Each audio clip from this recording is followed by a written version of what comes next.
fix to start kicking ass, just like it said at the beginning of the program. Man of the hour, tower of talent, too sweet to be sour. Sending your ass on the jabroni jet to the other side of the territory, brother. The Alabama Hammer.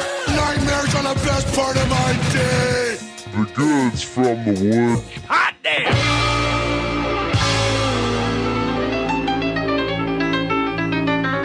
Welcome to The Goods from the Woods. My name is Rivers Langley, and we are about to roll into episode number 246. And this is going to be an episode that I've been wanting to do this for a long time, which is a full interview, sit down with one of my best friends in the world, a guy who I met in September of 2004 after somebody on the campus of the University of Montevallo yelled Rivers at him, and he was kind of confused until we were in Dr. Ford's speech class, and they called my name, and he looked over to see another curly-headed, bespectacled, large 18-year-old child sitting there and realized, oh, this must be the Rivers in question, and he introduced himself to me, and we have been close friends ever since. We've made movies together, we've played music together in the past, and just one of the most naturally funny people you're ever going to hear. So I'm very, very excited for you guys to check out this interview with the one and only Jonny Moze.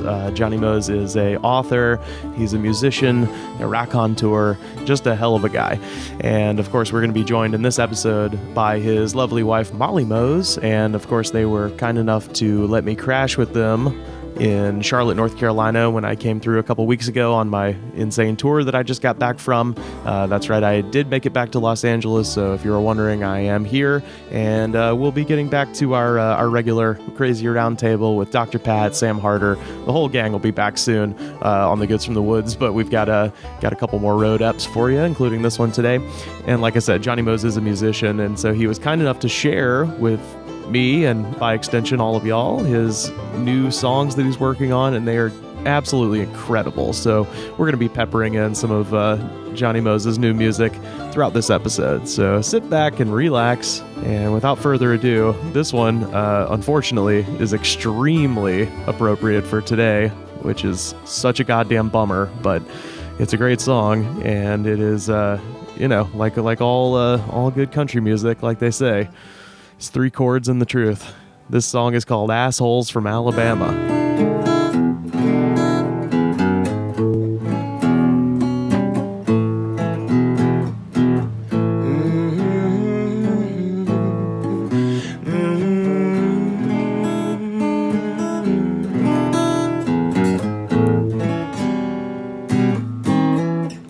I heard the Jimmy Buffet done made a living on tequila and cocaine. Selling phonograph records just as big as the moon in the sky. Now I'd sell my soul to the devil to be able to afford me some Rogaine. Now I'm thinking maybe I should just go to Fish River and get real high. Believe that's what I'm gonna do. So I'm calling Jimmy Buffett, gonna see if he can give me a number of a man that lives down at the crossroads by the light of the moon. And it's my pride burning crimson and white that flows through all the assholes down in Alabama. But you take what you can get when all you're good at is just singing them privileged white boy blues. Hear me out now. Ba ba ba da ba ba da ba ba da ba ba ba ba ba ba ba.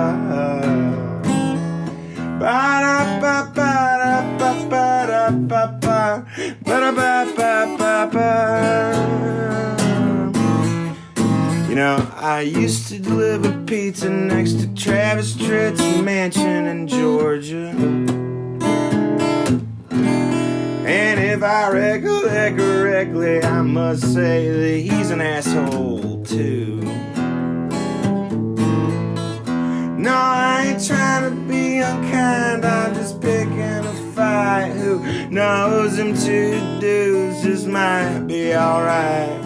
Neither one's a philanthropist meandering criminal like Robert Bentley and shit. He wasn't even our worst governor. He ain't gonna beat the last. I'm calling out Wallace and Bob and Bob and Riley and Kay Ivy's an asshole too. I cannot believe all the grief and oppression that you put us through. And it's my pride, it's so unsatisfied, just knowing that I can't do things my way. 'Cause if I could, then I wouldn't be sitting here drinking with you. No sirree, Bob.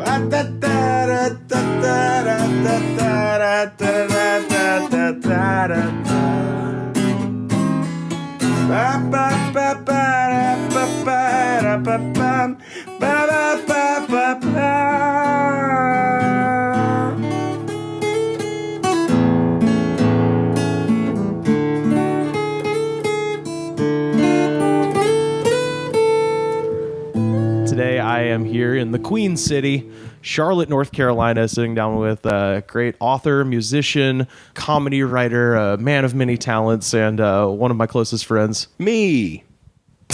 I'm Jonny Moze. Jonny Hey, Moze, everybody. yes, and also the star of the Magic, or one of the stars of the Magic City's finest episodes, and the much requested via email songwriter of "Ain't That a Barrel of Motherfuckers," which I've had thank you. That's so several people who listen to the show email me and be like, "Where can I get this song?" And then I, with your permission, will send it to them.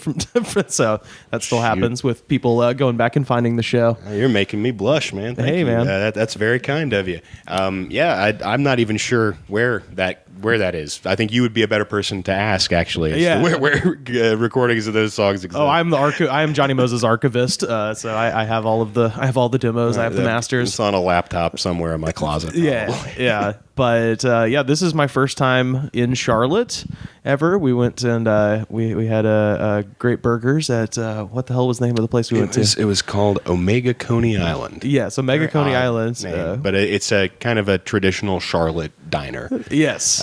Charlotte's got a unique kind of diner scene, I guess. So. Yeah, and I was saying fuck very loudly, and a woman behind me who I didn't point out during the dinner because I was the only one who could see her, and you guys, if you turned around, would see an old lady just staring daggers through me. Oh yeah, because I think she heard me say we're gonna have to wait a couple of months before we go back there. But I didn't mean to be that. It was just timing. It was starting to quiet down, and it was like nothing but much older people. Older people. I'd say the median age was like 75. Yeah. Much older people. They're tired. Church is over, so like the big thing for the day is over with. and they do not want to listen to this. Now they're looking at the devil. Yeah, essentially. And you did say fuck several times pretty loud. Yeah. But, Well, so I was at a Waffle House last night. I'm used to being amongst the people. Yeah. You know what I mean? I'm not used to these highfalutin Queen City diners. I usually am with the common man at the Waffle House. And last night I was at the Waffle House in Knoxville, Tennessee. Had a great show with our friend DJ Lewis. I believe if I've ordered these podcasts correctly, you heard him on the show last week. But after the show, went to the Waffle House, and it was prom night in Knoxville, Tennessee. And so the entire Waffle House was filled with teenagers in their tuxes and dresses, and they were awkwardly like kissing each other as you were walking to the back, and you're just like, kids, you do that in the car. I don't need to. The lighting in Waffle House is much too harsh for the amount of sweat and zits and awkward that this was reflecting back onto me. But the kids weren't even the bad part of the Waffle House experience. The worst thing, or not even the worst thing, just a thing I noticed, because I was a solo man in the Waffle House, and the only other on prom night. I was going to Waffle House. Just 15 years too late. And I was stag at the Waffle House. The only other solo man was I was sitting at the bar. He was sitting at the booth next to me, and he was visibly getting upset the more teenagers poured in their crinoline and tuxedos. You could just see it on his face, and he was just getting more and more pissy. Oh, and he wanted camaraderie with you. No, not with me. He didn't want camaraderie with anybody. He was just mad at the world. To be, yeah. Yeah. He was straight Tupac, fuck the world, like at that point. And sometimes you go to Waffle House because you want to be alone. well, I have a joke about that. I say if you. Because I had an experience at a Norm's Diner, which is like sort of the West Coast equivalent of Waffle House. Okay. It's name checked in the Tom Waits song. I think I've heard of it. Eggs and Sausage. I was at the Norm's. Oh, hello. Hello. We need to get you a pseudonym, Mr. Jonny Moze's lovely wife. Molly Moze. Molly Moze. Johnny and Molly. There we go. Sorry I just did that for you, but I thought it was good. Do you like that one? Hi. Yeah. I was at the Norm's Diner, and there were two guys sitting next to me, and I've probably told this story on the show because I definitely have because I tell it on stage, but it really happened where they were doing the cocaine thing where they had done all of the cocaine in LA and were just yelling past each other, and no one was absorbing any information, so it's not technically a conversation. It's like it's like a word fight. Yeah, exactly. And the one guy at one point was just like, "Oh, bro, fuck the stock market, dude. Ag futures. I've been getting into fucking pork right now, dude. Like, I'm gonna buy a fucking slaughterhouse. I don't give a fuck what the market is doing." And he's talking about like hog futures and shit. And then the other guy just goes, "This is bullshit, man. I thought you said there'd be pussy here at the fucking diner at 2 a.m. That's not something you ever hear at a Waffle House. Yeah, well, no, but that's the thing. Like, you hear weird stuff in Waffle House, and I maintain this position for Waffle House and Norm's. It's like if you go to a place to get breakfast food and you leave with a date, it's a sex crime. You should go to jail. Fucking both, because that's not what that is for. That's for pancakes and shame and camaraderie. You are thieves in my father's temple. Unless with all that mess in my damn breakfast place. But this guy sitting next to me in the damn Waffle House Knoxville last night gets all pissy about all the teenagers, and he's just kind of like being pissy. And they bring him his food, and his food was hash browns, just smothered, just onions, no covered, no cheese. And his big problem was he also got the chicken sandwich, which fucking don't go to Waffle House for a chicken sandwich ever, you weirdo. That should be like the disappointment special. Yeah. That's the worst thing you can order at Waffle House. Yeah. Well, this is very similar to... Because it's a grilled chicken sandwich. It's not even a fried chicken sandwich. Yeah, it's not fried. It's grilled. And he ordered it with no cheese. And they put cheese on it. And he literally just slid his plate up against like the rack with like the Casa del Taco sauce and shit. Yeah. And just stood up. And he was like, "I want my check." And they gave him the check, and he like handed the lady the money and paid for the food, and then like snatched his change back, and they were like, "What's the problem, sir?" And he's just like, "Check my goddamn order. It's not right. There wasn't supposed to be cheese on that chicken sandwich. I'm leaving." And then he just like walked out, and now I'm sitting there with the conundrum of I'm next to untouched, perfectly good food. But bad food. Well, only bad because it had cheese when it wasn't supposed to have cheese. Well, I think cheese actually makes the sandwich better. I love cheese. And so I was just being sweet as pumpkin pie when the waitress came back, and I was like, "Are y'all going to throw that away?" She was like, "Oh, yeah, do you want it?" And I was like, "I'll take it." So they boxed up that chicken sandwich, and I ate it for breakfast this morning on my way here. Yeah. So I got to benefit from that, and also I told you guys earlier I was shocked to learn that the butt cut, the Backstreet Boys butt cut, Nick Carter special. Backstreet's back. Backstreet's back, baby. One of those kids had a butt cut. All right. Combed perfectly down the middle, just scalp, a straight line of scalp, top to the back, and then sort of faded at the back. I was like, God damn, 1999, man. It's back. Was it bleached? Did he have bleached tips? No, he didn't. It was al natural. It was brunette. So it was. I was like, okay, we're a few years out from the O-Town bleach tips, but O-Town. I wonder what it's gonna look like when they do, like, because when the styles come back in fashion, it's never real. It's like a weird knockoff version of the style. Like Billy Joel's Uptown Girl is not what the 50s looked like. Right. It's the 50s through the weird lens of Billy Joel in the 80s. Yeah, so which even that is through the weird lens of like Happy Days in Greece in the 70s. Exactly. So it's like it's been filtered several times. Yeah. So when this happens and our youth culture is back again, yeah, how many different what's going to make the cut, and what weird mashups. Like, because when you're saying this, I imagine the kid with the Backstreet Boys, but maybe he also has a choker necklace. Yes. Well, and Jinkos or no Jinkos is the question. So we've apparently Jinkos. I brought this up on the show before because I said the true portent of everything bad is back is going to be backwards red New York Yankees hats fitted like Fred Durst and Jinkos. And I said that, and I forgot who the guest was, but they were like, "Oh, Jinkos have already come back and gone away again." Oh boy! Like in 2017, like the Jinkos were back and then they went away again. I'd love to see like the stock ticker of like cultural memes, basically like cultural trends, sort of like the New York Stock Exchange. Yeah, where you see like, oh, Jinko made a comeback in the 2010s, and then it quickly sank back again. It's primed for another comeback in the. Well, like I say, I think as soon as you start seeing the backwards red, if people start dressing like Fred Durst, that's when we're really. I mean, we're already in a fallen world, but that's well, when people start going like, people talk a lot of shit about Limp Bizkit, but really, we weren't half bad. That's when it's going to get bad. You don't want to hear that. Unfortunately, I have. It's not true. Whoever told you that, don't. Well, no, it's not true. They're not good. It's just the sign of getting old, I think, and I'm okay with it. That things that I thought were shitty and going to ruin society when I was a child are now. I'm like, well. It's not as bad as now. Well, yeah, we dodged that bullet and got hit by a bus. Yeah. Have you heard Old Town Road? Yeah, I did. Have you heard Cupcake's version? No. What Are is you familiar with Cupcake? No, I'm not. Oh.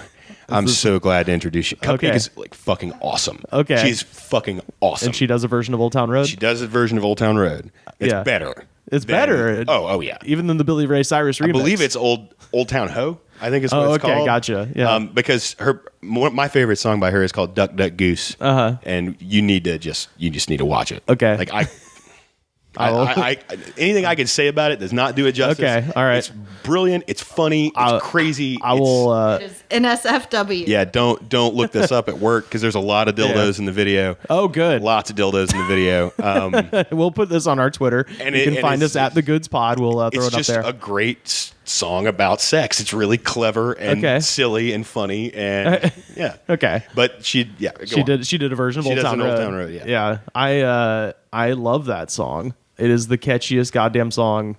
If you it's good, yeah. If you see me at any point walking around, just know that if you were to x-ray my head, it would just be, riding on my horse. Like, just, it's the fucking best. And the fact Wrangler on my booty. Yeah. Wrangler on my what is it? Lean up in my bladder, which is so gross.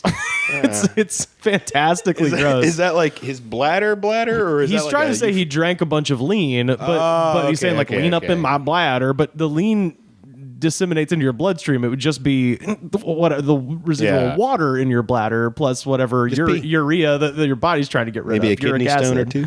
Yeah, a kidney stone or two. But yeah, it's fantastic. And I just, obviously we're a few weeks out from it now in podcast time, but in real time, it's just happened within the past 2 weeks. And it's one of those things where like the story is basically this kid is 20 years old, plays a lot of Red Dead Redemption, makes this super cool song based on it, and then loads it for funsies on SoundCloud under the genre of country.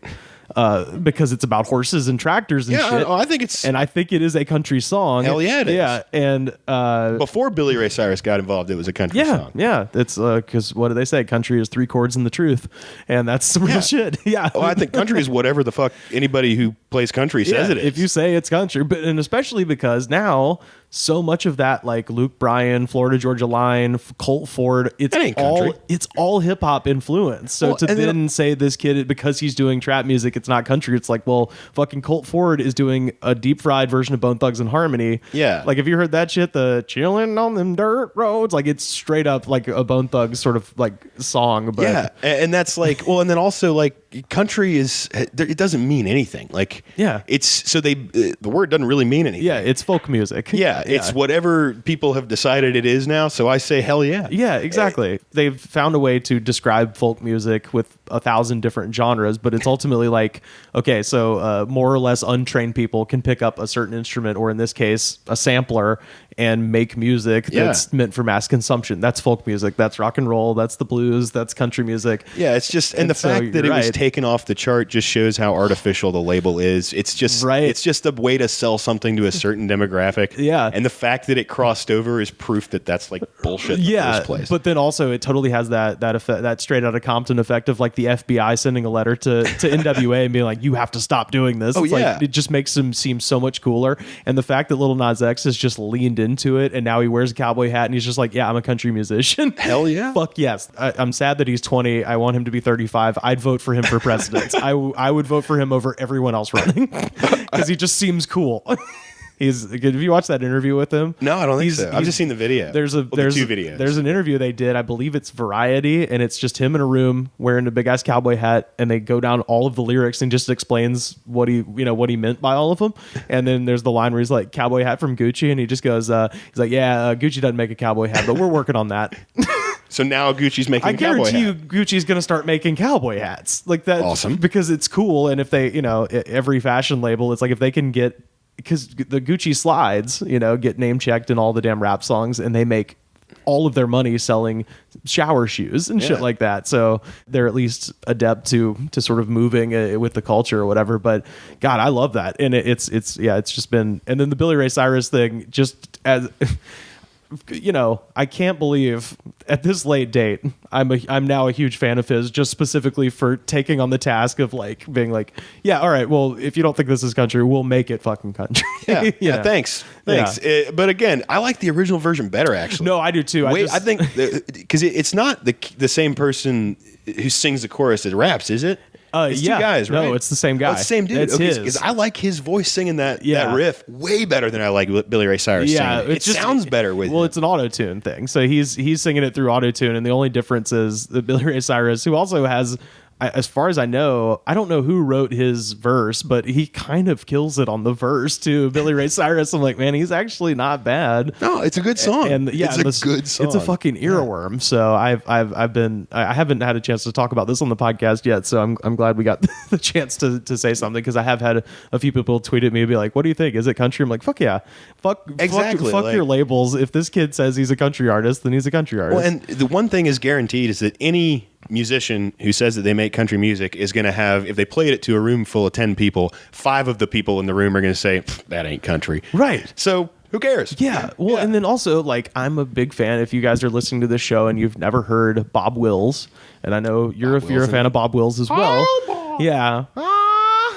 Bob Wills is straight up Harlem Renaissance jazz played with fiddles. Yeah. It's, if you listen to it, you're like, this is very similar to Jelly Roll Morton, Louis Armstrong. It's fucking jazz. It's not country, but because it's guys playing it with cowboy hats on and calling it Western swing, no one on the planet would tell you Bob Wills isn't country. Yeah. Because he is. Because country is whatever you say it is. From Kane, 423 North Main in Tulsa, Oklahoma, KVO presents Bob Wills and the Texas Playboys featuring Johnny Lee Wills. How do you do, friends? Our next number is Blue Prelude.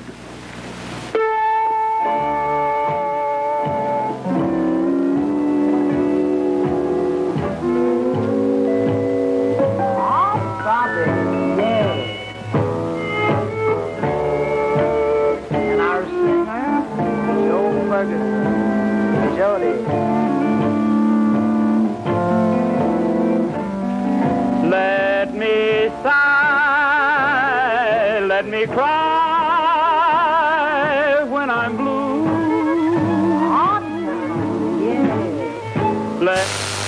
În economia partidei Delgado, acolo este, va fi corner, dragi ascultători.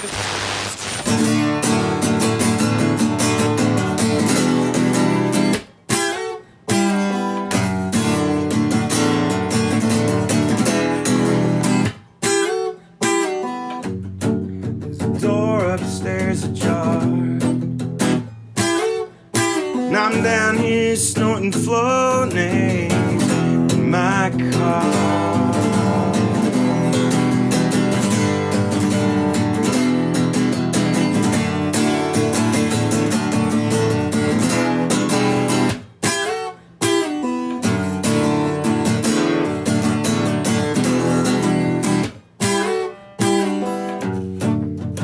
Tears are rolling down my cheeks.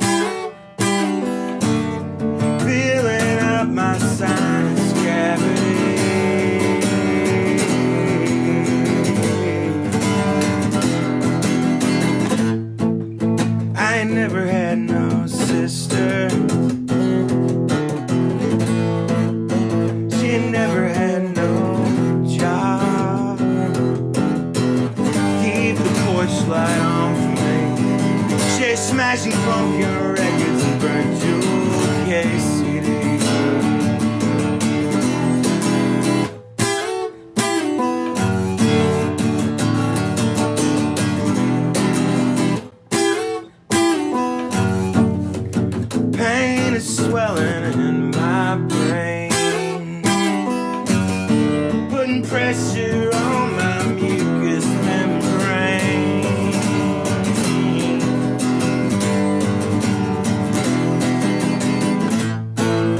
I never had no sister.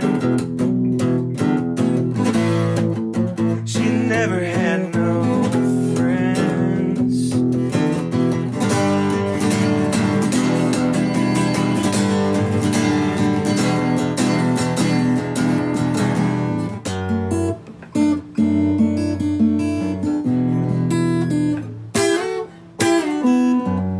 Oh man, another amazing song there from Jonny Moze. That one's called No Sister. And now I have the pleasure to be joined by Jonny Moze's better half. This is Molly Moze. You grew up here, right? Yeah, I did. And as people listening probably know, from time to time we like to talk about history on this show. And on the way here to Charlotte, I actually got a chance to stop at Kings Mountain, which I'd never seen before. And that's what I did this morning. I was driving in and saw the exit for it, and I decided to go. Did you guys ever go up to that area like when you were a kid or anything like that? So it's funny because my dad always tells this story about like not appreciating the things that you live near. Sure. And I guess he went on a business trip and he was on a flight and he was sitting next to some guy and the guy asked him where he was from and he said Charlotte and he was like, oh, so you're like right near Kings Mountain Battleground. Right. And my dad was like, yeah, I guess. My dad had never actually been there. And this guy was from like the West Coast somewhere and had heard of Charlotte and the area specifically like because of Kings Mountain Battleground. Revolutionary War dork from California. Yeah. So apparently like that's what the area is really well known for. And I actually have spent maybe half a day in that area. Like I just never get out there at all. It's weird because I don't know anything about Charlotte history. Oh, okay. See, I actually didn't realize how close it was to Charlotte. So when I was driving here today, I saw it coming up and like the exit coming up and I was like, well, shit, I want to see that. Because if you don't know, if you're listening, like Kings Mountain, the Battle of Kings Mountain is considered the kind of the turning point of the Revolutionary War in the South. So up north, obviously the big battles, Yorktown, Saratoga, Valley Forge, all of that stuff is going on up north. Down south, the British locked down this area almost immediately, conquered Charleston, Savannah being the most conquered city in America. It's been conquered by the Spanish, the French, the British, the Confederacy, the Union. Like everybody's taken Savannah at some point. But this area was basically seized by the British, and there was a huge loyalist population in the Carolinas. And this whole battle happened. It was literally all Americans on both sides. There was the Patriots and the Loyalists had this huge battle, but the British were hilarious. They decided to send, because they were like, well, obviously these Loyalist idiots from Carolina aren't going to be able to fight in the proper British way. So they sent one British officer, a guy named Patrick Ferguson, who decided to head up the division. And so he's the only British person involved, and he is a real stickler, a real son of a bitch, and he won't give in, even though he's clearly been beaten. So he's on top of Kings Mountain, utterly surrounded. Everybody on the Loyalist side, for the most part, has cut and run because they're like, well, we're out of here. But he's a stoic British man, and he decides to stay and fight. And he finally gets surrounded, and they shoot him off his horse, and he's kind of still stuck in the stirrup. And he would have lived, except that he pulled a pistol on the Patriots, and they filled him. They shot him 8 times. But his big quote was, as he was charging, essentially by himself. Like, it's the most hilariously British thing we'll British. fight upon the seas and oceans, we'll never surrender, and we're going for it. And I mean, of all the mountains to die on, of all the hills to die on, why? it's such a perfect, it's a beautiful forest, and it's such a small. Because I didn't know. I've always just heard this story and assumed like Kings Mountain. It's a pretty small little hill, and he's just like, you will. Yeah, like as he's charging against the Patriots, he goes, "You will never get me off of this mountain." And then he charges them, and then he immediately dies. And so, just as like a fuck you, they bury his body there. So he's still up there. He's buried on top of Kings Mountain. I do think that was meant as a fuck you and not as like a respecting his wishes. No, because the respectful thing would have been to ship him back to Britain. But it's like, hey, you're the one who said you didn't want to leave this mountain. Yeah, so they've still got him up there. You can hike a little trail behind the visitor center, which when I went up there, they were closed, so I didn't do it. But I might do that early tomorrow morning when I wake up. I got to go to Greenville, doing a show tomorrow night in Greenville. But I might go take a walk while Molly and Jonny Moze are at work. That's all right. So what were we talking about? Well, I was talking about the Battle of Kings Mountain a little bit, and I figured that would be a good segue into what you guys, Molly Moze as a lifetime North Carolinian, and Jonny Moze as a almost decade-long transplant at this point. Yeah, that's wild. What are the strange and wonderful things in North Carolina to see? So if somebody was coming to visit here, because I on this show we often talk about, I just found out there is in fact a cryptozoology museum, and I have a show in Richmond, Virginia, and I'm going to have to pass through that area, so I'm 100% going to that. So updates to come on the cryptozoology museum. But what are some like fun, strange places that you've discovered here? Well, the first thing that comes to mind isn't so much of a place, it's a phenomena called the Brown Mountain Lights. Are you familiar with that? No. Is it like the Marfa Lights in Texas? Probably. Okay. It's just like from a certain point, I think it's on the Blue Ridge Parkway, right? There's places on the Parkway where you can observe it, I guess, in certain times of year when it's more pronounced. I think October, like in the fall, October, but it's just these lights that appear on the side of the mountain, and they kind of move slowly like a lantern. It's been described as like a lantern light, and no one has been. And this has been happening since settlers first arrived in the area. So 1700s, and nobody's been able to determine what the source of these lights is. But there's stories about a runaway slave and a master searching for the slave on the mountain or something like that. So there's something horrifying. Obviously, it almost always has to do with slavery. There are no Southern ghost stories that aren't fucking horrifying. Yeah, they're harder to enjoy because at the end of it, there is that like systemic oppression of a group of people for no good reason. Yeah, exactly. But no, that's a weird thing to see. Have either of you experienced it? We haven't yet. Okay. No, but it's something that because it's reliable phenomena. Okay. Oh, a place would be the Henry River Mill Village.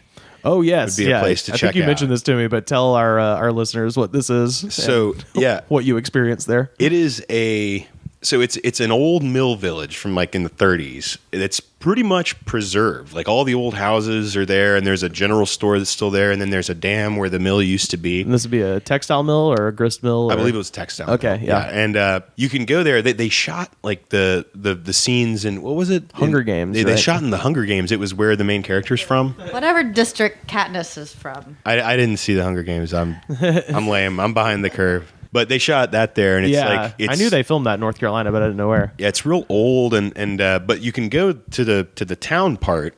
People walk around there because a lot of Hunger Games fans like to get. Yeah, I bet. Yeah. But then as you go down towards the dam, there's like all these no trespassing signs and a big like a metal barrier. So obviously hopped over it. Yeah. Because there was no good reason not to. It's not like anybody warned us. Yeah. And if they see you, go, ich spreche keinen English. And this is like way out in the country too, so it's pretty remote. It's not near anything. Well, I mean, it's an abandoned village that hasn't been torn down for the last like 90 years. Yeah, so it's out of the way. Oh my God. And so I was walking down, and I'm walking towards this shack that's up on sort of a hill, and I hear it sounded like people whisper fighting really intensely. Yeah. And I was like, oh. I told you no fucking cheese on my chicken sandwich. Exactly. All these goddamn teenagers in here. Fuck. This was supposed to be a special night at Waffle House, and you ruined it. God damn. I can't even enjoy my hash browns with onions. Yeah, my onion browns and my cheesy chicken is ruined because of teenagers and you. My onion browns. That sounds like a failed style of pants. with New like from Lee's, with like a really Browns. Well, onion browns are brown pants, but they just have like a really big butt. Just like a comedically large butt. Yeah, but a saggy one, like a white guy butt. Yeah, that's what I mean. Tapers at the end. Yeah. Well, no, it's like meant to be filled by a huge ass, but you just don't have a big ass. It's just a lot of fabric. Exactly. Oh boy. Hey man, dude, if you fucking put a dime in that jukebox and put on some George Jones, watch me skedaddle in my onion browns. Be shaking in my onion browns. Oh boy, that was a tangent. But so I got the hell out of there. Yeah, you're because I didn't want to get whispering. shot. Yeah, that sounded like a meth deal gone sure. wrong. And months went by, and I didn't think anything of it. It was just a fun story. Avery's got a picture of me walking down to the shack very confidently, and then another picture of me running back up saying, we gotta go. Yeah. And it was just like a funny story. And then I was doing the webs, just like you do in the morning sometimes. Yeah. Just listen to what the people have to say. Mm-hmm. And I found this web page on like haunted places in North Carolina, and Henry River Mill Village was on it. Uh-huh. And so I was reading this article, and it said something to the effect of like, since the 70s, lots of hauntings have been reported here, including people hear voices having an argument down by the old mill, by the where the mill used to be, like right where I was. Yeah. So I was like, no fucking way. No way. Absolutely. Because I think we were saying, I love this stuff, but I don't really believe in it. Right. I think you and I are similar in that way. Like I'm very I want to believe. Oh, it'd be so cool. Yeah. Oh, it'd be the coolest thing. I would rather live in a lake monster world. Yes, for sure. Yeah. But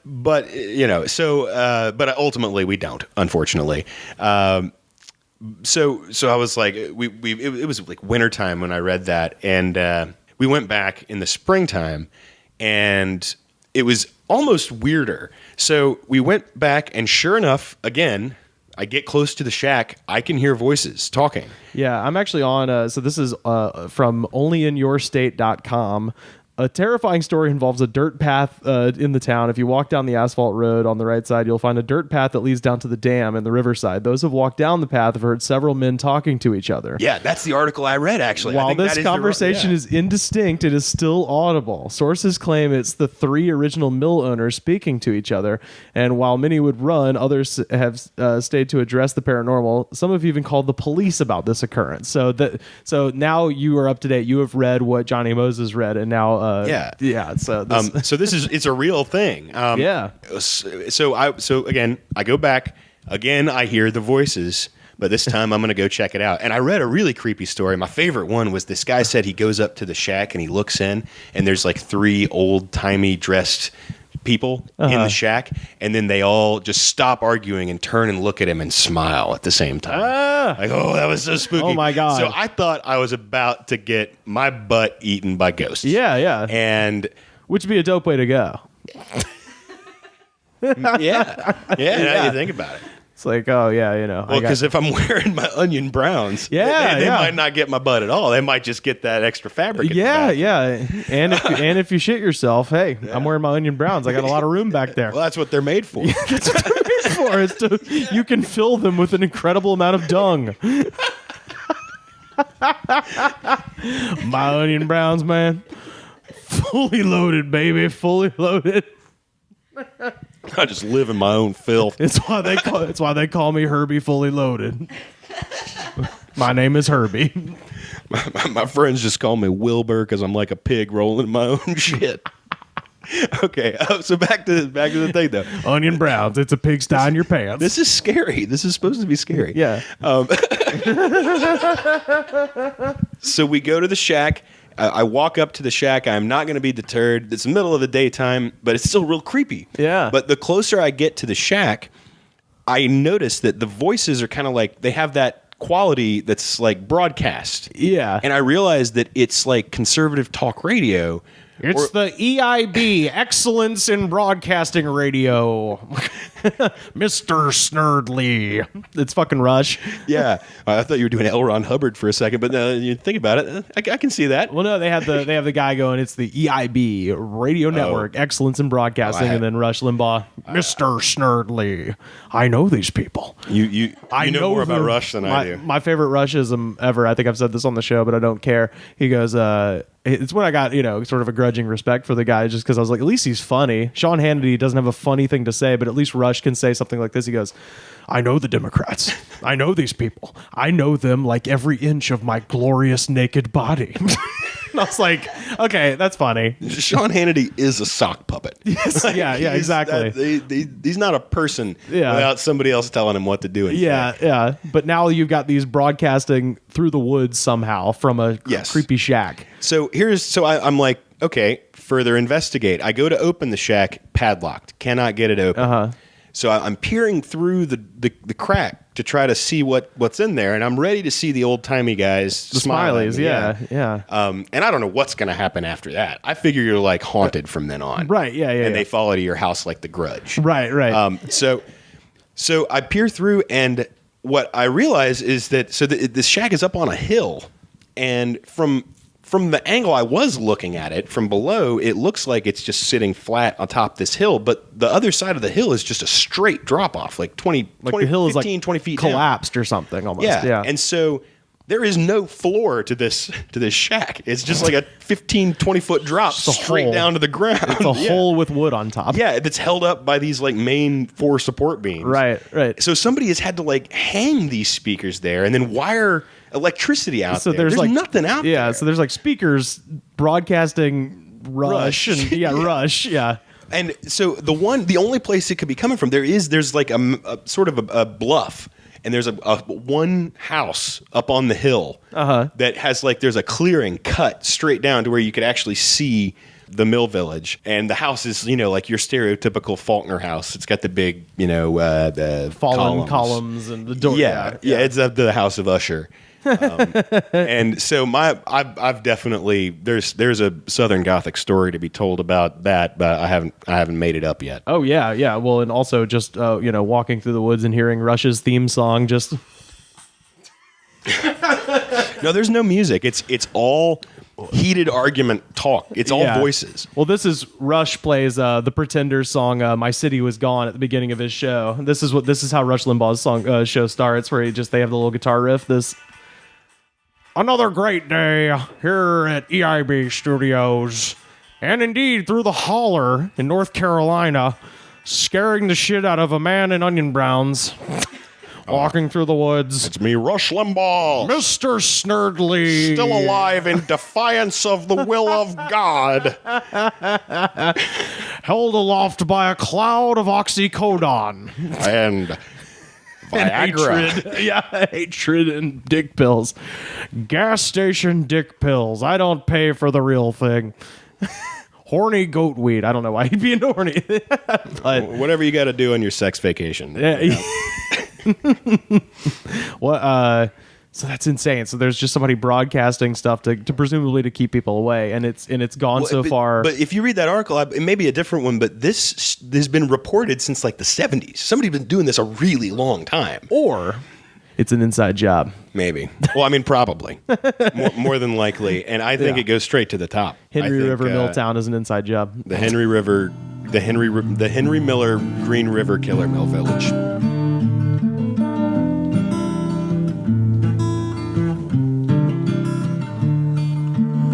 Touchdown on a PDX, 9 o'clock p.m. I was feeling all of midnight, drinking airport gin. So he called me up, the driver, and he asked me where to go. I said, take me somewhere familiar, somewhere where they play old country on the radio.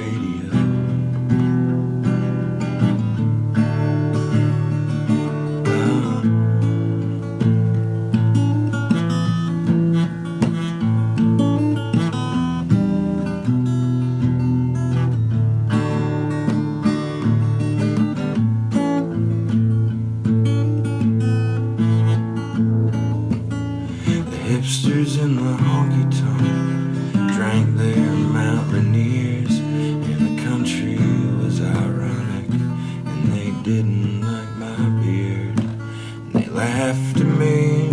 said thank you, and when I said please, and I thought of you home in Carolina. I miss you, baby.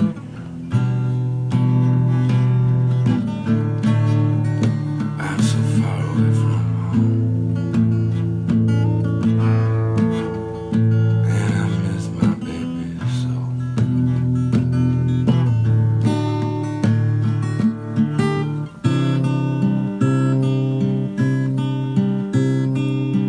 And I've been waking up at sunrise, nearly going insane. You got me feeling like a lost dog in the rain. I lie awake all morning, wondering if I saw your face. You got me feeling like a lost dog in the rain.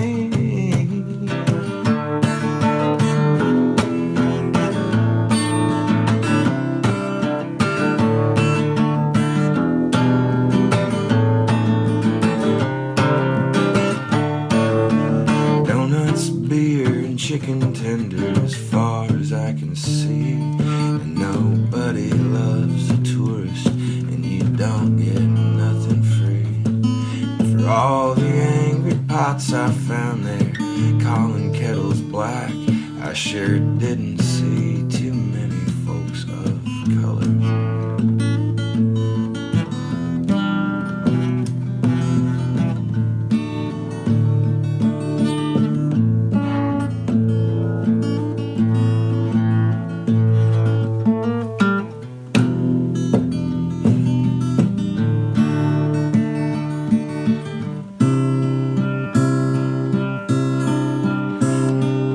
And I've been waking up at sunrise, nearly going insane.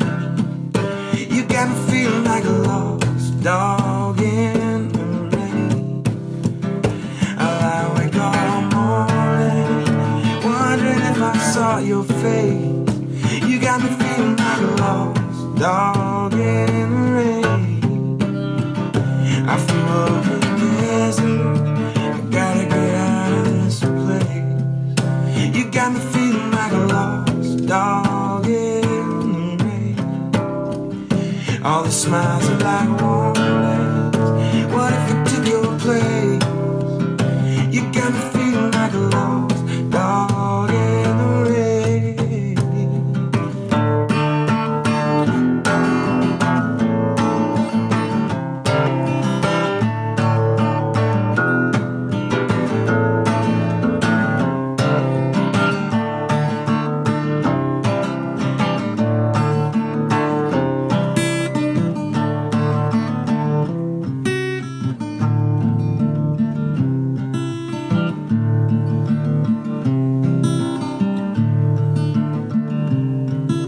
Oh man, another great song there from Jonny Moze. That one is called Lost Dog. Tell me about some more like interesting, creepy kind of places you may have explored. You know, any stories you've got from around here in the Tar Heel State? Well, one of my favorite trips we've taken, because on the weekends we'll just like find the weirdest stuff we can. Yeah. And one of my favorite trips we took was to Bladenboro.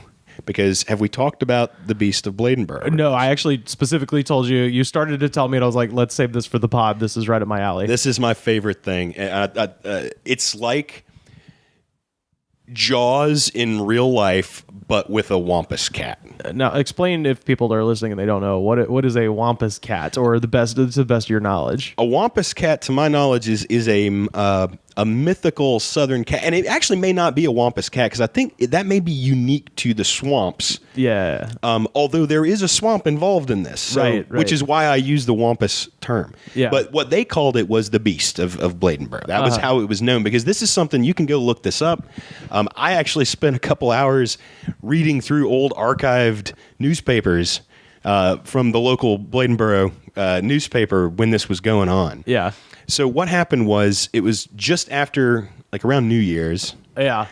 Okay, I read the first sentence of the Beast of Bladenboro Wikipedia article, and my eyes grew 3 sizes that day. Oh, it's such a fun. It's so cool. Yeah. No, I'm not looking at it because I want to hear. And I can't believe it's not a movie. Like I cannot believe it's Jaws basically. So what happened was it's right after Christmas. It's around New Year's, 1954. Yeah. The winter of 53 and 54 is what it says. A local guy, I believe his dog was attacked by an unknown animal, tore it to pieces. Yeah. And there were several other like animal attacks. And the guy said he saw like a giant cat come out and kill his dog. Yeah. And so this got picked up by the local papers, and then it got picked up in the big papers in like, Charlotte and Raleigh and the larger cities because it was like slow news, right? Yeah. And it became this like big international story. But reading these accounts are fascinating. But over the course of this like a week in 1954, like thousands of people just like descended on this little tiny town that is like a stoplight. Right, it is a stoplight with a swamp running through. Well, it's similar because if you look at that date, so this is the winter of 53 into 1954. This is less than a year after the Flatwoods monster in Flatwoods in West Virginia. So this is a time where there's like lots of Appalachian weirdness, and it would have been, very prominent at the time of like, so any sort of strange story of like aliens, cryptids, anything like that, especially in a small town setting in the mountains, was very popular at this time. Well, so this was actually, it's in the plains. This is in East North Carolina. Oh, okay, right on. This is also the point of the story where the mayor gets involved. Oh, God. Because the mayor also... We're having the Christmas celebration. Yes, is there a vicious, bloodthirsty cat monster? Of course there is. But it's more important for the economy of this town. We make half our money at Christmas. Even better. If I don't light the Christmas tree in defiance of the Beast of Bladenboro, we're ruined. We're ruined. Even better. The mayor owned the local movie theater. And so when he reads about the story in the local papers, he personally goes to Charlotte to give them the scoop and also to let them know that he's showing The Big Cat, which is the film that he was showing in his local movie theater in Bladenboro over the weekend. He was trying to scare people with the story to get ticket sales for his movie gin theater. up business for the movie. Yeah. So he was like, if the mayor from Jaws was like, feed him to the shark. Right. I own an aquarium. You can have my kids. Feed him to the damn thing. So thousands of armed men with nothing to do just descended on this little tiny town. Yeah. And it was a shit show because everybody just got drunk and got into fights. Of course. Yeah. And so they were like, you have to call this off, man. Right. Like, somebody's going to die. There's going to be a gun battle. Yeah. And so this farmer, I believe, just goes and finds a poor bobcat and shoots it and is like, well, hey, we got it. Beast of Bladenboro's dead. You can all go home. And of course, but the real beast Richard was never Dreyfuss is apprehended. there just being like, well, that's a tiger shark. That's the mouth base is not big enough for the shark you're looking for. Well, I can do anything. I'm the chief of police. There's just Hooper's there just being a bummer. But yeah, no, it's such an interesting story, and I've never seen anything fictionalized about it. Yeah. But it's like, the town is very proud of it, and it's a crazy cool story. Oh my God. It's a total rabbit hole. I would highly recommend researching it. Because you can, like, the local paper has a bunch of this stuff archived, so it's also really cool to read about what else was going on in the town at this time, because there's some other weird stuff that's gone on in Bladenboro. Like there was like allegedly like a ghost that was catching fires. Fuck! Like 20 years before this, there was this like people go on about Florida being weird. I'm like, man, the Carolinas are there's so much strange stuff in this area. I was saying earlier, like if North Carolina is a museum of the weird, Charlotte is like the gift shop. It's where you can buy stuff that you don't really want or need. But it's a good gateway to the weirdness that is the rest of the state. And I say that I love weird things so much. I love this state. It's really beautiful. Yeah. Charlotte, I could take or leave. I think it's a museum. Charlotte's like the docent's office. Yeah. The gift shop is like, I like the gift shop usually. It's okay. Yeah. There's a Sbarro there. It lacked the true soul of the museum itself because all the stuff there is like just replications of actual things. Right. Charlotte is This is hit the nail on the head. This is from the Wilmington Morning Star. Oh, yeah. Resident Malcolm Frank reported seeing this animal crossing the street. He described it as about 4.5 feet long, bushy, and resembling either a bear or a panther, according to the January 4th edition of the Wilmington Morning Star. A son of a Bladenboro man named Carl Pate reported seeing the monster as well on the night of January 3rd. According to him, quote, "It was small and a little one, just like it was running beside it." And then a third sighting, January 3rd, James Pittman says about 11 o'clock, heard a strange noise outside my window like a baby crying. He went outside to follow the noise for close to a mile and saw bushes moving, but never did actually see what it was. However, I think it must have been close to 150 pounds the way it moved through the bushes. So that is, oh my God, that's creepy as fuck. Yeah, one of the things I did, so there's someone who grew up in the mill has written an autobiography that's, I think you can find a lot of it. Not the whole thing is available for free online. And it's it's not a professional author, but I started reading that too, just to kind of learn about what this whole town was like and what it was all about. And like it's just a really neat little story and a little slice of history. And I highly recommend anybody do some research and shoot, go to the town. There's a couple of little stores and cafes there. Like I said, it's not a very big town, but the old mill, the building is still there. Yeah. Or one of them. They've torn down the other. And it's a good place to go, go to a quiet place and just really listen to Michael Savage, Coming back to right-wing radio again. This is well, no. I mean, if you go to this, this is a different place. Totally different. Oh, sorry. You were saying totally Milltown. This is different Milltown. For some reason, I got confused, and I was like, you could just go in the woods and listen to Michael Savage. You can really do that anywhere. Playing through the holler, but no, not for free. Of course. you can just go listen to a public broadcast. How much it would cost to have Michael Savage buried with you? You think that's an option? He's like a servant of a pharaoh. Well, you just put it in your will that I wonder how much it'd cost. Yeah, I'm saying. He my favorite guy died of the whole pack. So Michael Savage is still around. When I say favorite, I mean because I think, as I've discussed on the show before, it's like you're saying your favorite serial killer. Yeah, a little bit. Well, I kind of view them with the same sort of interest and just sick. I'm disgusted and yet attracted at once. I've talked about this before. The real juicy parts of each conservative commentator is what they did in their previous life. So Rush Limbaugh was a sports guy. He was a sports commentator. They briefly, unfucking believably, put him at manning the NFL in the early 2000s, doing not play-by-play but commentary for after the game stuff for the NFL. And then they got rid of Rush, and that's when they brought in Dennis Miller, and then they did that for a minute. The NFL has never been good, in case you were wondering.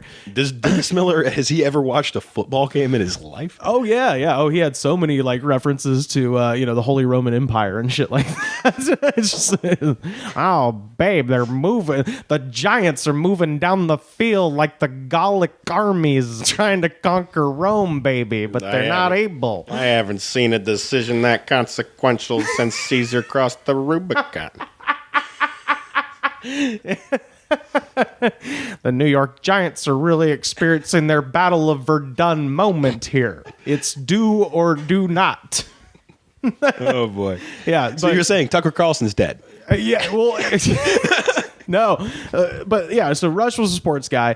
Hannity has always been a glassy-eyed psychopath. He's like the Joker. He has no origin story. He just appeared like John the Baptist Alabama, of Georgia. He had a college show in Alabama. Yeah, that's true. I know. We don't like to. He's always been a radio guy, and so that's just and same with Glenn Beck. Glenn Beck was like a shock jock until he got sober, and then so you can kind of analyze all of their psychologies back to the original thing. Michael Savage is, as I know because we used to he was talk a member about of the Beat Generation. Yeah, when we worked together at a pizza place in Auburn, Alabama, Jonny Moze and I did, and we would often flip on the conservative station at 8 o'clock or whenever it was, because Michael Savage was on and he was insane, and you got to know what the other side's saying. Yeah. Well, this isn't even the other side. There's no one like Michael Savage. He's he is unique. He is a sailing enthusiast, Herbal healer. He hates San Francisco, but he will never move from San Francisco. He's like, I'm coming to you live from San Francisco. Like, he hates it so much, but it's the only place he can live.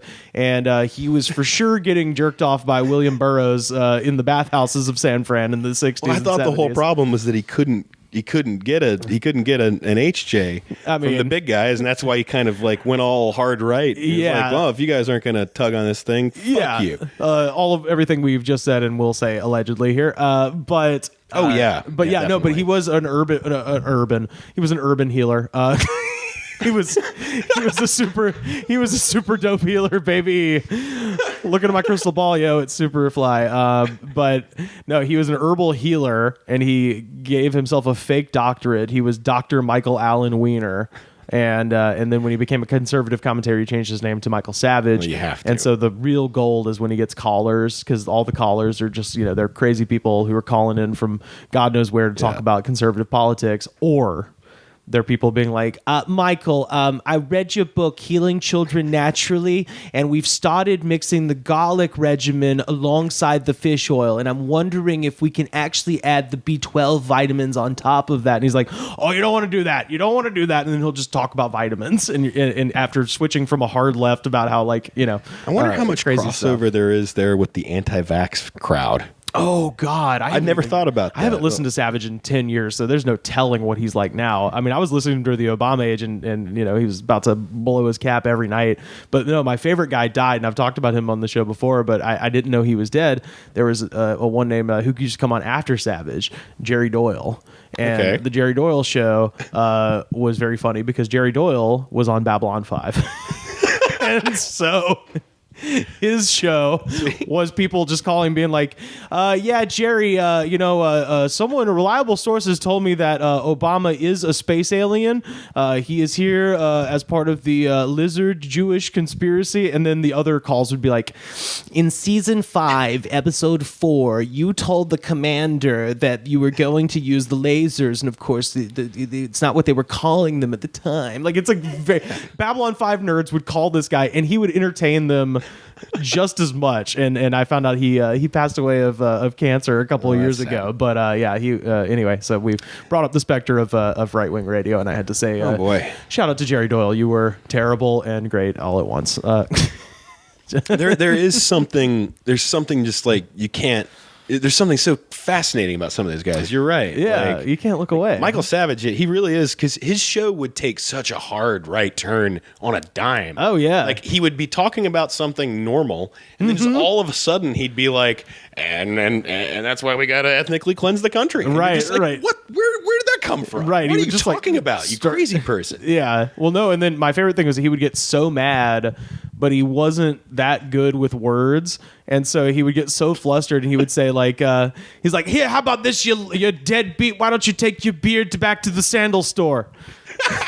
Yeah. Or I think it was take your sandals back to the beard store. Really That's what confusing. it was. He was like, you deadbeat, take your sandals back to the beard store. That was the expression. I was really up. I was like, what? And I'd never been to San Francisco at this point. I'm just like, what is San Francisco? Sounds cool. Well, anybody knows that you can't return sandals at the beard store without a receipt. You can only return beards. The sandals are used. As long as you have your receipt, they're cool. But it's got to be from that store. Like, you can't go into, like, you can't go into, like, the San Jose branch of the beard store. Of the beard store. And swap out the sandals you bought at the San Francisco branch of the beard store. Yeah, excuse me. This is the beard store. This is not Best Buy, sir. I'm going to have to ask you to take your sandals and get the hell out. I don't care what it says. I am the manager. You guys you discovered a castle as well. Oh yeah, that's a sad story, but it's really neat. We haven't physically been to that one because it's like no trespassing, and I've read that it's pretty well patrolled. You have to win a gunfight to get to the castle. No, it's just off a road, and then you have to hike. But it's one of those locations where the cops don't have much to do, so they frequently go up to the road, and if they see you parked, they'll. Oh, so it's very similar to a old Bryce situation. That, very much. Yeah, which. I don't know if I've talked about Old Bryce on here, but that's a spooky place. Something we can both definitely speak to. Oh, it's been burning down every year in sections for years. It rebuilds itself. Yeah. The spirits are hard at work. That is one of the only, because again, I don't believe in stuff, but that place really creeped me out. Yeah. Like I didn't want to be in it. I haven't ever felt like that, but I was like, hey, I don't want to be in here. We went independently of each other. We never went together, did we? I don't know. I don't think we did. I don't think we did. Yeah, the two times I went. Well, so if people are listening and don't know, so in Tuscaloosa, Alabama, on the other side of the river, Black Warrior River from Tuscaloosa is the city of Northport. In Tuscaloosa proper, there's an old hospital that was built in, I believe, the 1860s or 70s, like very old, called Bryce Hospital, and it still is a mental health care facility, but what they would have called at the time an insane asylum. And it's in the middle of town. It's ultra creepy. On the other side of the river is Northport, and in the middle of Northport there's this place that's colloquially referred to as Old Bryce. In actuality is called the S.D. Allen facility, and it's left over from, I think it was built in the 30s. It's left over from the days of segregation. Really? Because every fucking ghost story in the South has something awful attached to it. I am just now learning this. Yes. I'd always thought Old Bryce was like the original building. Of course. Yeah, so it's fucking... God, yes, I ended up doing research on it. So it's referred to by people as Old Bryce, like, oh, this is the original building. It's actually a newer building than what is referred to as Bryce Hospital. It was built in the 1930s, and it was the African-American section of the mental health care facility, the insane asylum, and it was abandoned at some point in the 70s, I think. And probably after a lot of the heraldry thing. It was probably needed to be for sure closed. It was horrifying because you could go down. So but anyway, it's a thing. If you go to school at the University of Alabama, kids will go out there and try to scare the shit out of themselves because it's an abandoned insane asylum. Like it's the dopest thing ever. Yeah, there's like shock treatment tables down in the basement and stuff. The fucking bathtubs have places where the restraints were bolted in because they would bolt you in the bathtub to do the shock treatments and stuff, and like run wires in there and like try to fix your head, shocking you with like thousands of volts of electricity. The graffiti is like particularly disturbing, satanic, and hilarious. Well, it's eerie. I don't know about funny. It creeps. Well, there may be some funny stuff. So I definitely told this because I remember tweeting out the picture. I'll tweet it out again at the Goods Pod. But there was somebody was trying to write the 7 deadly sins on the wall, and they get to gluttony, and they spelled it glutony, GLUTONEY. Glutony, and that always gave me a little smile. But the other one was just somebody just wrote the word cornflake. That's the creepy shit. That's the creepy shit. That's like, you expect to see, horrible things. Yeah. But it's the cornflake is what's bothersome. Oh, there was another one that somebody drew a truck, like a pickup truck, and but with spray paint, so very crudely, a pickup truck with flames shooting out of the back, and underneath it just said "My mud cock." Yeah, it's fucked up stuff like that. Like, there's like a welcome to hell message when you walk in? Those. Yeah, all kinds of pentagrams. It's overtly satanic. Overtly satanic, and then of course the necessary swastika drawn backwards and like wrong and like or like the multiple failed attempts at swastikas. Those are my favorite ones where you can see where they don't have scratch paper because they're fucking idiots. There's a whole Twitter actually that's just failed swastikas I found the other day. I'll try to find that and retweet them. But yeah, it's just people taking pictures of graffiti of people who clearly tried 3 or 4 times and then just gave up. Man, I'll tell you what, nothing says supremacy like a person that can't draw a pinwheel. Yeah. There's a race. It's meant for something. Right. It's like you don't draw. Anyway, I found out about it. I went with my buddy Richard, and we went before the first big fire, and I was able to recover some stuff left over from the 60s. Like you told me about Bryce. That's right. That's what happened. That's right. You came back to Montevallo from that trip. Yeah. Yeah. So I went up to Tuscaloosa once to just to hang out with Richard, and we kind of ended up trying to find this place, and we were completely unable to find it. And it turns out that there was like a secret to getting up there, which is to park behind a church and walk through a trailhead, which is what I was saying, because now it's like very heavily patrolled, I think, by cops, but in the mid 2000s, not so much. And we went, and the whole basement is like half flooded, which makes it extra creepy. And you can like look down in the basement and just see like all the old implements of destruction from the leftover from the fucking insane asylum. And then next to the SD Allen facility, the old facility, there's a place probably built in the 60s or 70s that was in a nursing home that's like just next to it. And you can walk around the old nursing home and there's still like, lancets and syringes and just like weird shit everywhere. Yeah. So that place is extra creepy, but super. Yeah, I keep running into this is so weird. I was at the dentist the other day, and my hygienist was from Tuscaloosa.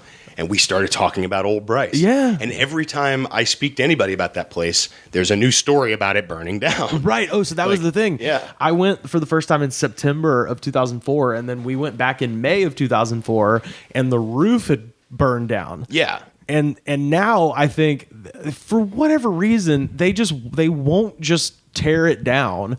It's just parts of it just burn more and more. It's getting scarier and scarier. It's accelerating in its scariness of how much it's burned. And now at this point, I think there's got to be really heavy patrols just because it's got to be unsafe. Well, there was patrols when we were out there. Yeah, for sure. We got lucky basically. Yeah, exactly. Yeah, because Tuscaloosa police are many things, but friendly is not one of them. No. But yeah, no, I never saw or heard anything creepy in there. But it was always something that was perpetually on the table. For something like that. Molly, have you been to any haunted house situations or anything like that? Or what's the spookiest place you've been to besides what we've already talked about, if you got one? My best ghost story has to do with Helen's Bridge, which is in Asheville. Okay, this already sounds terrifying. Yeah, it's so...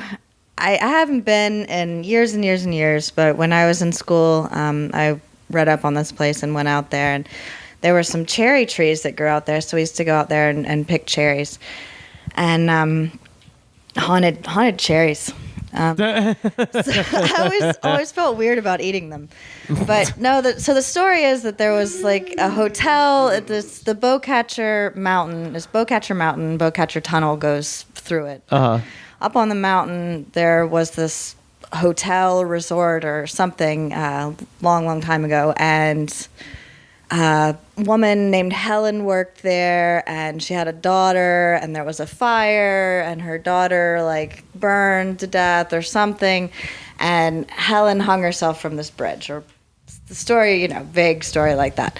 So I went out there one day by myself because I was gonna get some cherries, and also because I'm weird and I like to freak myself out. Yeah. And my car, which was not in bad shape and had never done anything weird before, just would not start after I had gotten out and poked around there for a little bit. Is the sun up at this point? Is it daytime? Yeah, it's still daytime. Okay. But there's nobody out there. So it was super creepy. Yeah. And I freaked myself out. And the legend is that you can if you look in your rearview mirror, you can see her hanging from the bridge. Oh my God. You convince yourself of things. Yeah. Oh yeah. So that was probably my freakiest one. Oh, okay. Well, that is that is always an interesting thing when you get to some of these places and just any sort of thing. It's like I was telling you, I stayed at a friend's house in Birmingham. It was a big house that had been split up into 4 apartments, and there's a central chimney, and somebody had an automatic cat feeder that would go off in the middle of the night. That if there was no food in it, it would just sound like it would sound like a dying man's moans, and I was freaking the fuck out. So yeah, I was sorry, I was on my phone. I was looking for a picture because I have another creepy place to recommend you stop, and this might be on your way. But if you're going near Blowing Rock, North Carolina, it's a rock in a windy area.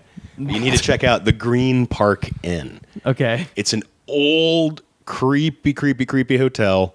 There is a haunted room there. It's got the elevator is one of those elevators that you get on, you're like, I might die. I really don't even need to be taking this. It's 1 story up, but I'm taking it anyway because it's so old. Yeah. Yeah. But yeah, no, it is super, super creepy. I don't know the story of the ghost there, but the inn itself is it looks like the place where Stephen King originally stayed, where he wrote The Shining, not the Overlook. Yeah, not from the movie. The Stanley. Yeah, the Stanley Hotel in Overton Park, Colorado. It reminds me of that. It's got the it's very, very old timey and spooky, and there's like nothing else out there. It's pretty cool. Oh, this ain't too far from where y'all got married, actually. Yeah, no, it's not. Yeah, okay.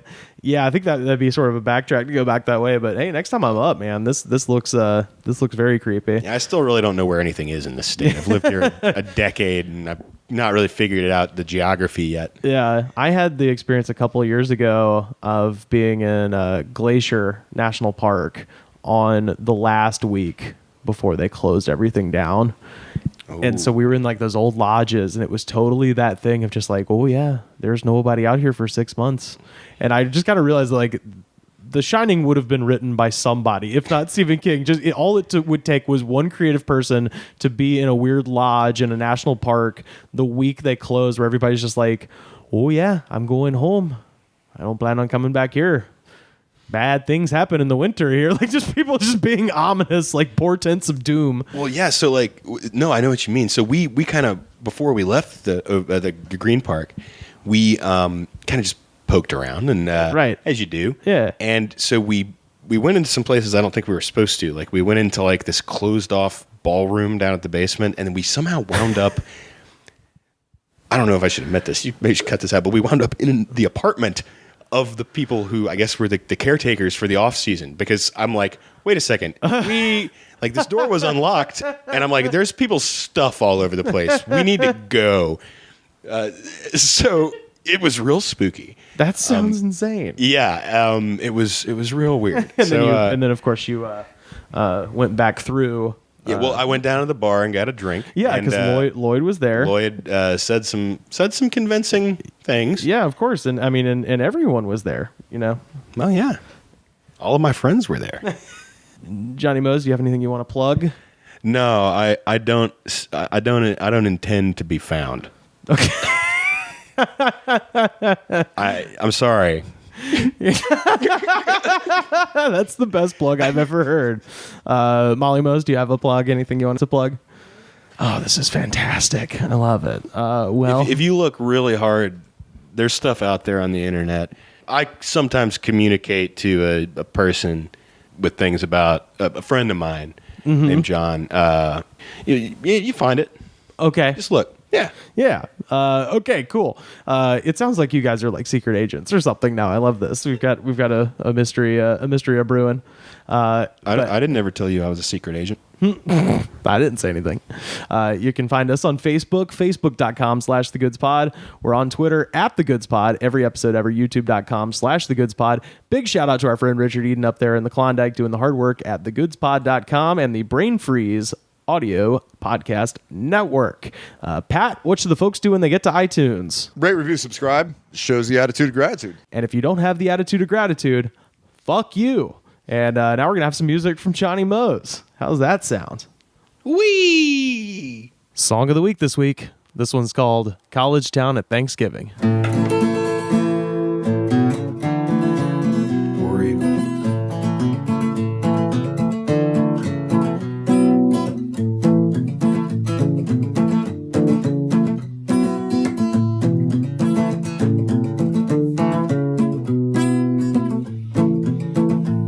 College town, Thanksgiving. All the shops are closed down, and the red lights take forever. Nobody is asleep, but nobody is around. These cops are bored, so check the street. Drink Four Loko and cheap whiskey. Gotta learn to press your sheets. Gotta learn. Gotta make friends with gas station clerks, or walk to the bar and let your friends fall. Don't you know it ain't hard to fall like that? Said you say one look, you took my breath away. All that you can do is sway.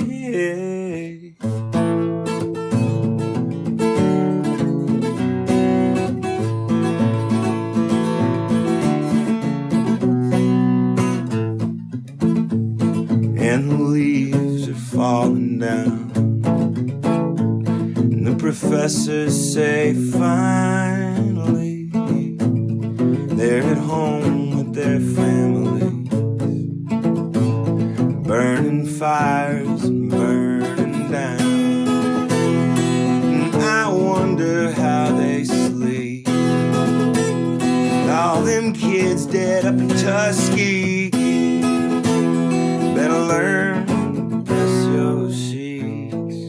Bet they learn not to make friends with gas station clerks, or walk to the bar and let your friends fall off. Don't you know it ain't hard to fall like that? What's that you say? 'Cause you fucking took my breath away. But all that you can do is sway.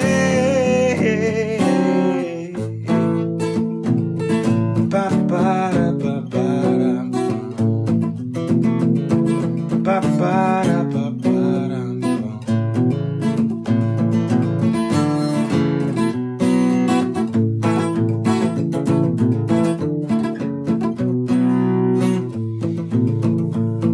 And the students are coming back to town, drinking liquor out of red plastic cups. Now it takes all my patience and all my effort to do anything, and all my friends are grown up. Ba-ba-da-ba-ba-da-ba. Ba-ba-da-ba-ba-da-ba. Ba-ba-da-ba-ba-da-ba. Ba-ba-da-ba-ba-da-ba. Ba-ba-da-ba-ba-da-ba. Ba-ba-da-ba-ba-da-ba. Ba-ba-da-ba-ba.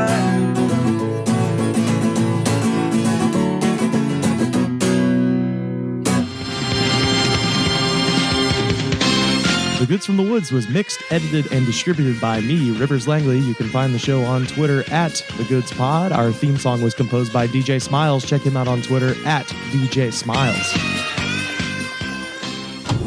This was a Brain Freeze podcast.